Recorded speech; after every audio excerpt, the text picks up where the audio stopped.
stretch back into ancient times. Ethiopia has been heavily settled, going far back into prehistory. Da'amet is the earliest known kingdom in this region, and was a contemporary of ancient Egypt and Nubia to the north.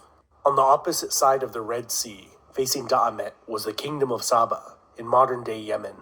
These kingdoms appear to have had close ties, and some even theorize that they may have formed a single kingdom. According to Ethiopian tradition, this was the home of the legendary Queen of Sheba. She converted to the faith of Solomon of Israel, and bore his child, who returned to Ethiopia to rule as king, beginning a long line of Ethiopian kings who claim direct descent from King Solomon. The Ethiopian Church today maintains the Ark of the Covenant was brought to this ancient kingdom during this period, and is being kept safely there under guard for more than 2,500 years. For unknown reasons, Da'amet gradually eroded into several city-states and successor kingdoms around 400 BC.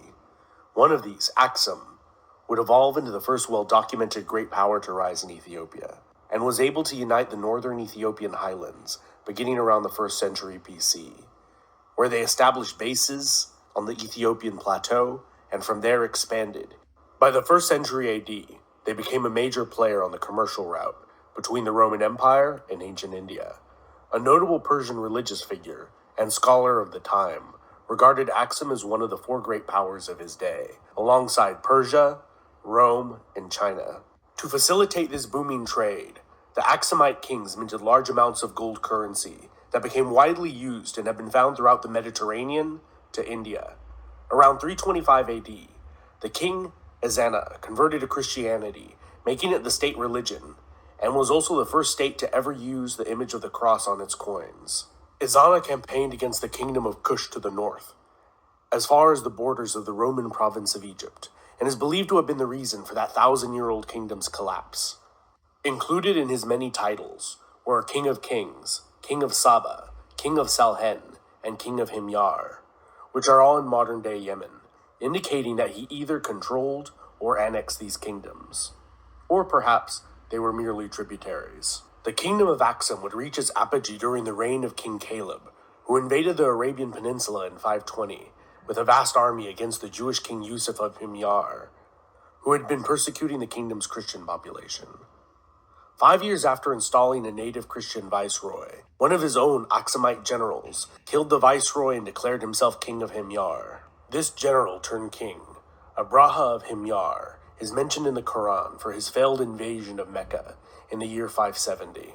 The rise of the Arab Empire would signal the decline and eventual demise of both of these kingdoms. Aksum was completely cut off from any contact with the Christian Roman Empire and the vast revenues generated from Roman trade.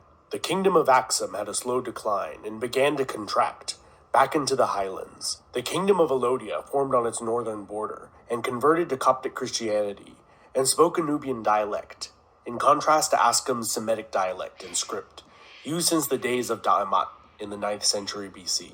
According to Ethiopian tradition, around the year 1000, a female pagan warlord overthrew the kingdom of Aksum, laying waste to the land, burning ancient churches to the ground, and hunting down all members of the royal family of Aksum.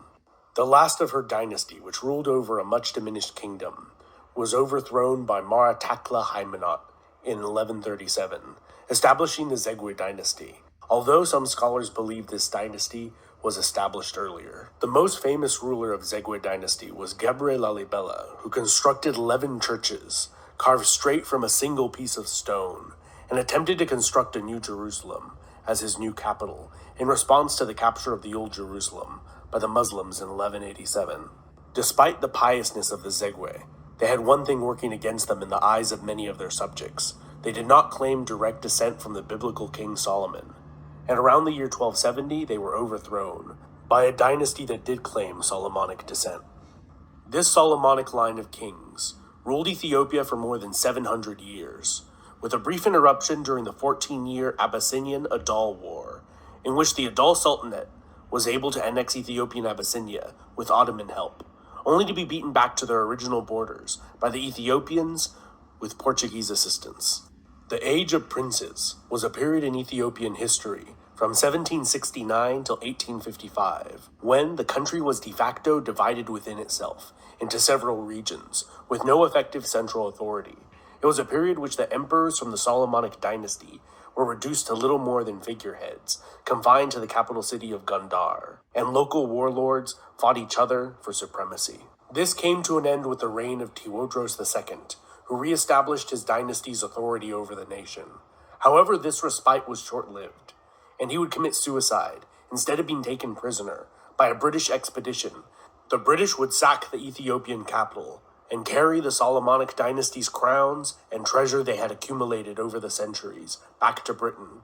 Ethiopia's troubles were not over, and in 1874, the Ottoman-backed Ismail Pasha of Egypt invaded Ethiopia with the goal of creating an empire that would include the entire length of the Nile River.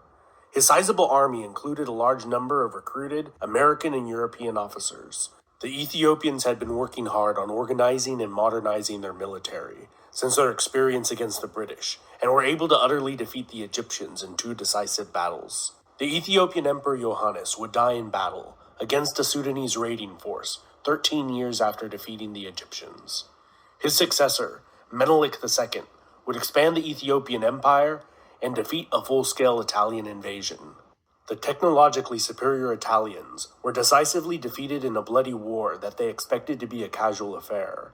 40 years later, masterminded by the Italian journalist turned dictator Benito Mussolini, the Italians invaded again, this time sending an overwhelming force of approximately 500,000 men, 600 aircraft, and 800 tanks. Despite this, the war was still a long and bloody affair. The Italians gained little from the annexation and committed widespread atrocities against the Ethiopian population, which they never fully managed to control. Ethiopian Emperor Haile Selassie returned to Ethiopia from exile in England to help rally the resistance. The British began their own invasion in January 1941 with the help of Ethiopian freedom fighters. The last of the organized Italian resistance in Italian East Africa surrendered in 1941, ending the Italian rule. The Solomonic monarchy was fully restored after the war. In the decades that followed, Haile Selassie would begin to slowly implement democratic reforms in the nation. However, many blamed his grasp on power for the slow pace of modernization. During the Cold War, Selassie received the backing from the United States, and when widespread drought and famine hit the nation in 1974, the aged monarch was overthrown by a socialist faction in the military.